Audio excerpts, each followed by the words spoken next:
한사랑 청소년교회 묵상로그 7월 15일 수요일 세나 48페이지고요. 시편 147편 12절에서 20절까지의 말씀입니다. 제가 읽을게요. 오 예루살렘아 여호와를 찬양하라. 오 시온아 내 하나님을 찬양하라. 그분은 내 분들의 빗장을 강하게 하셨고 내 안에 있는 내 백성들에게 복을 주셨다. 또 내 경계 안에 평화를 주시고 가장 고운 밀가루로 너를 배불리신다. 그분이 주의 계명을 땅에 보내시니 그 말씀이 빨리 퍼져나갑니다. 그분은 양털같이 눈을 내려주시고 서리를 재같이 흩으십니다. 또 우박을 자갈처럼 집어던지시니 그 추위를 누가 견뎌낼 수 있겠습니까? 그분은 말씀을 보내어 얼음을 녹이시고 또 바람을 보내 물이 돼 흐르게 하십니다. 그분은 야곱에게 말씀을 들려주시고 이스라엘에게 규례와 명령을 나타내셨습니다. 다른 어떤 민족에게도 이렇게 하신 적이 없으시니 그들은 그분의 명령을 알지 못했습니다. 여호와를 찬양하라. 아멘. 오늘 말씀은 배경이 있습니다. 뭐냐면 이스라엘 사람들이 망했어요. 나라가 망했어요. 그리고 나서 포로로 끌려갔거든요. 그리고 다시 이렇게 포로로 끌려갔다가 귀환을 했어요. 얼마나 좋았을까? 포로로 끌려갔다가 다시 돌아오고 나서 이 사람들이 가장 먼저 하려고 했던 게 뭐냐면 믿음의 갱신이었어요. 그래서 오늘 말씀 가장 처음에 보면 찬양하라 로 시작을 하죠. 그러니까 하나님을 찬양하는 믿음을 우리가 다시 이제 세워나가자라는 거예요.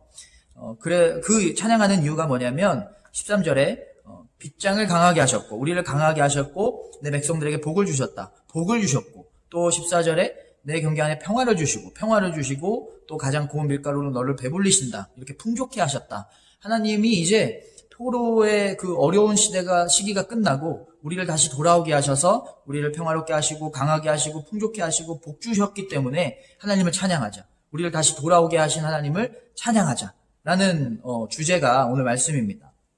그런데 이렇게 포로로 끌려갔던 이유가 있는데 이스라엘 사람들이 우상 숭배를 했어요. 하나님을 떠나서 우상 숭배를 하니까 나라가 망하고 포로로 끌려갔던 거죠. 그런데 왜 우상 숭배를 했냐면 그 당시에 이스라엘 사람들이 가나안 땅으로 들어가서 이 사람들의 사회가 농경 사회가 된 거예요. 그러니까 농사 많이 잘 성공하고 막 이렇게 풍년되는 게 목적이 됐겠죠. 그러다 보니까 온갖 잡신을 날씨에 관련된 잡신, 농사에 관련된 잡신을 다 미는 거예요. 불의 신, 비의 신, 날씨의 신, 다산의 신, 해의 신 이런 것들은 다 믿다 보니까 하나님을 떠나게 된 거예요. 그래서 오늘 말씀을 보면 그런 우상들이 자연을 다스리는 게 아니라 진짜 다스리시는 분은 창조주 하나님이시다. 오늘 말씀 16절을 보면 그분은 양털같이 눈을 내려주시고 서리를 재같이 흩으십니다. 자연을 다스리시는 분으로 묘사되고 있죠. 17절에 우박을 자갈처럼 집어던지시니 그 추위를 누가 견뎌낼 수 있겠습니까? 그리고 18절에 얼음을 녹이시고 또 바람을 보내 물이 돼 흐르게 하십니다. 이렇게 하나님이 너네가 섬겼던 그 우상들이 자연을 다스리는 게 아니라 하나님이 자연을 다스린다. 창조주 하나님이 자연을 다스린다. 그리고 그 다스림을 뭘로 이렇게 다스리시냐면 창조를 하나님이 말씀으로 창조하셨던 것처럼 말씀으로 이렇게 모든 자연 세계들을 다스리신다. 그러니까 우리가 알고 있었던 믿고 있었던 우상보다 하나님이 훨씬 더 우월하시다. 그러니까 그 하나님을 제대로 믿어야만 한다. 이 믿음의 갱신을 이야기하고 있는 거예요. 그래서 우리가 해야 할 일은 뭐냐면 우리가 가져야 될 믿음은 뭐냐면 말씀으로 세상을 다스리시는 그 하나님의 말씀을 우리도 순종하는 거예요. 그 말씀대로 살아가려고 노력하고 그 말씀대로 우리가 하나님의 인도하심대로 우리가 그 뜻을 따라서 살아가는 것. 그것이 우리가 해야 할 일이다라는 거죠.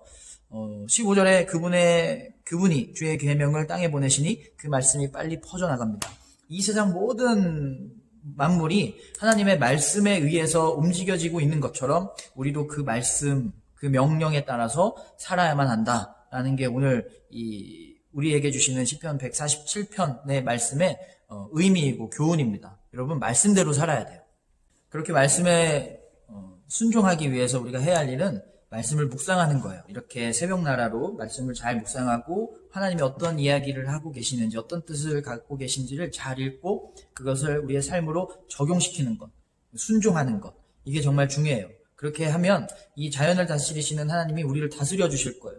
우리 안에 우리 삶에 얼음과 같은 어려움이나 상처가 있으면 그거 다 녹여주실 거예요. 그리고 우리가 약한 부분이 있으면 빗장을 강하게 하시는 하나님께서 우리를 강하게 하시고 우리를 평화 주시고 복을 주시고 우리를 풍족케 하실 것입니다. 언제? 우리가 하나님의 말씀대로 살아갈 때. 여러분, 오늘 하루도 말씀 묵상하면서 말씀, 내 생각과 내 뜻대로 살아가는 것이 아니라 하나님의 뜻과 하나님의 말씀대로 살아갈 수 있도록 노력하고 기도하는 귀한 하루 되었으면 좋겠습니다. 함께 기도하겠습니다. 하나님, 우리가 다른 무엇보다도 내 생각과 내 계획과 내 판단보다 내 이성보다 세상의 가치보다 말씀을 더욱더 최우선으로 살아갈 수 있게 하시고 그 말씀을 깨달아 아는 것이 가장 큰 축복임을 알고 매일 소중하게 말씀을 붙잡고 묵상하고 말씀대로 순종하도록 주님 우리를 붙들어 주시옵소서. 예수님의 이름으로 기도했습니다. 아멘. 말씀대로